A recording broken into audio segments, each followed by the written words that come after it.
السلام علیکم ورحمۃ اللہ وبرکاتہ۔ امید ہے بیٹا آپ نے اس چیپٹر حفظ نصیحت کی ریڈنگ جو ہے وہ کر لی ہوگی۔ اس کے ہم نے خاص الفاظ کی میننگ جو ہیں وہ بھی ہم نے کر لیے تھے۔ تو جب آپ نے اس کو اچھی طریقے سے پڑھ لیا ہے تو آپ کو یقیناً سمجھ آ گئی ہوگی کہ اس میں کیا بات جو ہے وہ بتائی گئی ہے۔ اس چیپٹر کے اندر جو ہے وہ اپنی صحت کا کیسے خیال رکھنا ہے، اس کی کیسے حفاظت کرنی ہے، یہ سارا اس کے اندر جو ہے وہ بتایا گیا ہے جو ہم نے پڑھا تھا۔ تو اس کے کچھ سوالات جو ہے وہ بھی ہم نے کر لیے تھے، جیسے ہم نے سوال نمبر 1 جو ہے وہ بھی ہم نے کمپلیٹ جو ہے وہ کر لیا تھا۔ کویسچن نمبر 2 بھی ہم نے کمپلیٹ کر لیا تھا۔ کویسچن نمبر 3 دیکھیں، سبق کے مطابق درست جواب پر نشان لگائیں۔ ثنا کے اسکول میں ایک دن مخصوص تھا صفائی کے لیے، لڑکیوں کے ساتھ جماعت میں آئیں ڈاکٹر صاحبہ، پاکیزگی حصہ ہے ایمان کا۔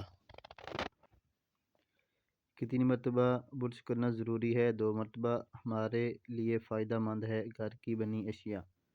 اس کے بعد آگے کویسچن نمبر 4 ہے، اخبارات یا انٹرنیٹ کی مدد سے صحت و صفائی کے بارے میں مضامین کا مطالعہ کریں۔ یہ ہم نے ایک پیراگراف بھی کیا ہے، وہ آپ نے اسی طریقے سے یاد کر لینا ہے۔ کویسچن نمبر 5 ہے، اعراب زبر زیر پیش اور شد، اس کو اعراب کہتے ہیں، کہ بدلنے سے الفاظ کے معنی بدل جاتے ہیں۔ درج ذیل الفاظ کے معنی افساد یا افسانی کی مدد سے لغت کی مدد سے پوچھ کر اس کے آپ نے میننگ جو وہ لکھنے ہیں۔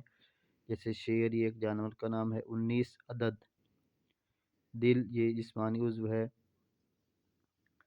شیر ایک جانور، شیر دودھ 19 عدد کا نام ہے، انیس غمخوار۔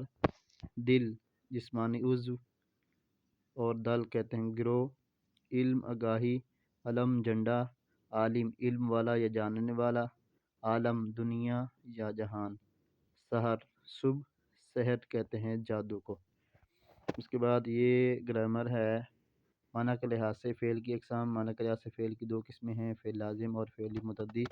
یہ بھی آپ نے جو ہے وہ پہلے پڑھی ہوئی ہیں، آپ نے اس کو اچھے طریقے سے مثالوں کے ساتھ اور تعریفیں اس کی جو ہے وہ آپ نے یاد کرنی ہے۔ پھر آگے آپ کا کویسچن نمبر 6 ہے، مندرجہ بالا تصور اور مثالوں کی روشنی میں فعل لازم اور فعل متعدی کی 5 جملے بنائیں۔ یہ آپ نے کاپی پہ 5 جملے جو ہے وہ بنانے ہیں فعل لازم کے، اور 5 جملے وہ آپ نے بنانے ہیں فعل متعدی کے۔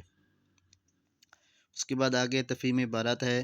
تفہیم کا مطلب ہے سمجھ میں آنا، تفہیم عبارت کا مطلب ہے عبارت کا سمجھ میں آنا، اور اس میں یہ ہوتا ہے کہ عبارت دی جاتی ہے، پھر اس کے سوالات جو وہ دیے جاتے ہیں، اور اس عبارت کو اچھے طریقے سے پڑھ کے سوالات جو ہیں اس کے آنسر جو وہ بتانے ہوتے ہیں۔ تو یہ جو ہے ایک عبارت جو ہے وہ دی ہوئی ہے، آپ نے اس کو غور سے پڑھ کے نیچے یہ سوالات دیے ہوئے ہیں، آپ نے ان کو حل کرنا ہے۔